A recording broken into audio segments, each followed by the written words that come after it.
far away, borne on the summer breeze.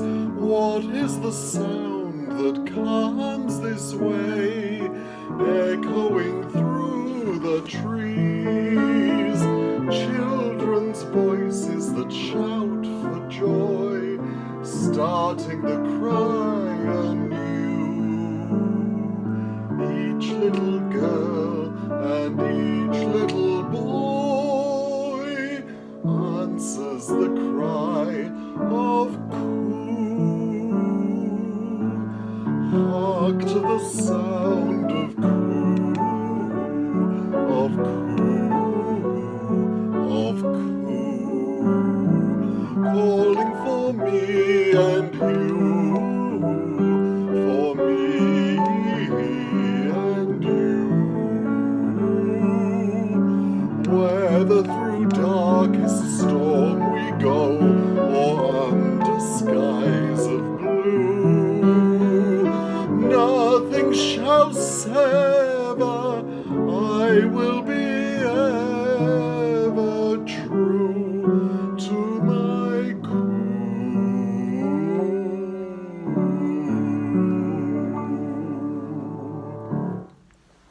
Good morning, it's Tuesday the 30th of June, and I've had a request from Gay Soper to explore the works of Paul Rubens. Now that song, Coo, which she particularly asked for, came from a 1902 show called A Country Girl. Now, as you can see, it doesn't say music by Paul Rubens, it says music by Lionel Monckton, who was a great star composer of the day. But it was common practice in those days for songs to be interpolated by other composers, particularly new fledgling composers. And Paul Rubens did this for a number of years, very successfully, in A Country Girl and also in one of the greatest hits of the Edwardian era, Florodora. Rather nicely, I think, when one of Paul Rubens' own shows, The Girl from Utah, went to make its American debut, some songs were interpolated by a new American composer, Jerome Kern. So the baton passed from Lionel Monckton to Paul Rubens and thence to Jerome Kern, which I think is rather pleasing. Anyway, back to Paul Rubens, and he was asked to write songs, whole shows of his own, and the most successful of them in 1907 was this. You can hardly read the torn cover, Miss Hook of Holland, a Dutch musical incident. That makes me very happy. I found this copy in an old second-hand bookshop in Chichester many years ago, and I was drawn to the fact that Act 1 takes place in the cheese market at Arndyke, and that there were going to be songs with titles like A Little Bit of Cheese, The Flying Dutchman, The Sleepy Canal, Soldiers of the Netherlands. I mean, this was obviously going to be great fun. And I was sort of laughing as I took it to the counter, and the elderly lady behind the counter looked quite offended and said, "This was a great hit in its day." Obviously, English amateurs continued performing it longer than I'd realised. I think there was a professional West End production as late as 1936. Anyway, here we are in the cheese market at Arndyke, and the plot revolves around Sally, who is the daughter of a liqueur distiller, and she's a very bright girl, and she's invented a new liqueur, Cream of the Sky, which has a top secret recipe which needs 61 ingredients. Now, this secret recipe goes missing, and what plot there is follows from that. A lot of the numbers, however, aren't exactly plot driven. Miss Hook of Holland, Sally, has a maid. This is a great tradition in operettas, particularly if you think of Rosalind and Adela in Die Fledermaus, and even Anne and Petra in A Little Night Music. The maid and her, the heroine and her comic maid, were stock figures. Now, just before I sing this song, as performed by the maid, it mentions a character called Milo. Now, I've done a little bit of research, and I think this refers to Eve de Milo, a dancer at the Folies Bergère, who I hope you can see. Maybe you can't. There's a great split in her skirt here, revealing her leg. She must have been quite saucy in her day.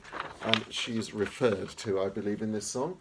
Now, if you think giving undergarments to your girlfriend is a recent idea, brought on by Victoria's Secret and the like, well, let me tell you, you're misinformed. This goes a long way back, because Mina, the maid, has received 15 petticoats from 15 different admirers in the last year.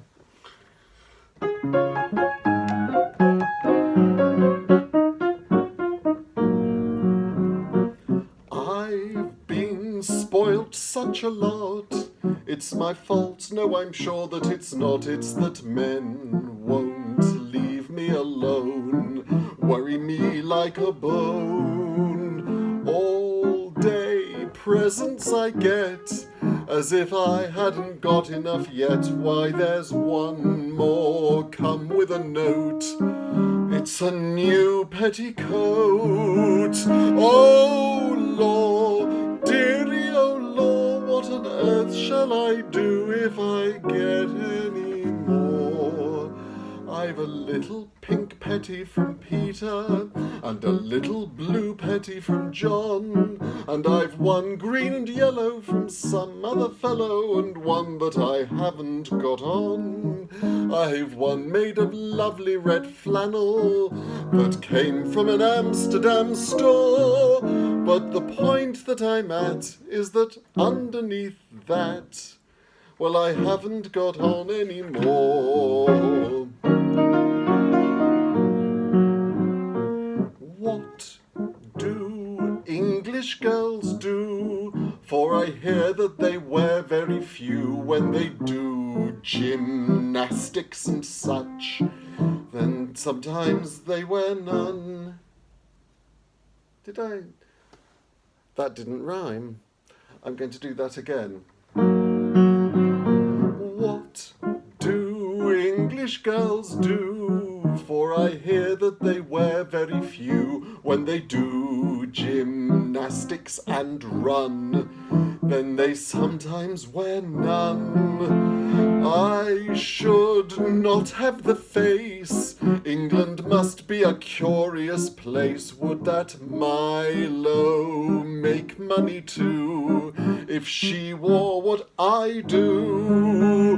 Oh, law, dearie, oh, law, I shall say something wrong if I say any more. I've a little pink petty from Peter, and a little blue petty from John, and I've one green and yellow from some other fellow, and one that I haven't got on. I've one made of lovely red flannel that came from an Amsterdam store. If I meet a new friend, where on earth will it end? I shall never get in at the door.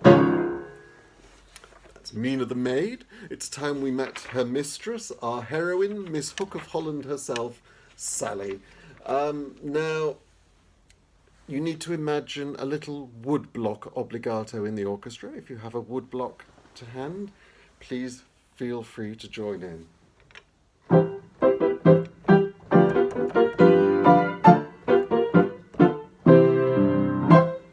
Little Miss Wooden Shoes, everyone knows, had dear little feet and divine little toes. So why did she hide them in wooden sabots? Little Miss Wooden Shoes thought them a bore, but they were the things all the family wore, and they made such a noise on the old wooden floor.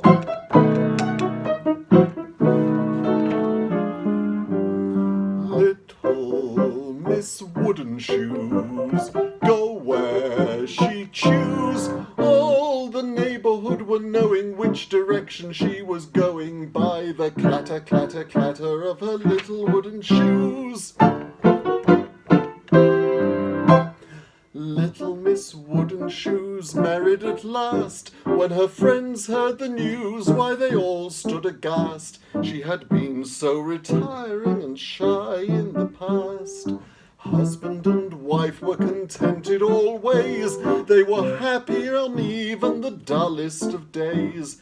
for they went to see all the Dutch musical plays.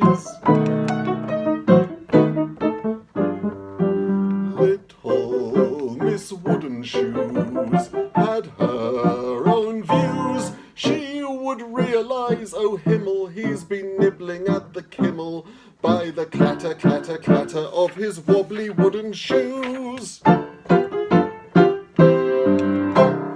Little Miss Wooden Shoes, now very old, finds winter in Holland exceedingly cold, and she can't walk as fast as she'd like to, I'm told. Little Miss Wooden Shoes drives in a sledge, cannot even stand up to look over a hedge, and her old wooden shoes are both worn at the edge.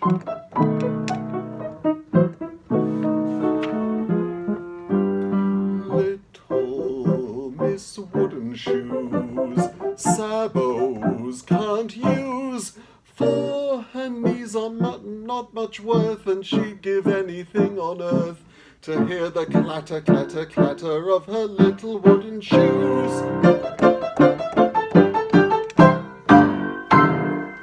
If you were wondering about that lyric about the Kimmel, she would realise, oh Himmel, he's been nibbling at the Kummel.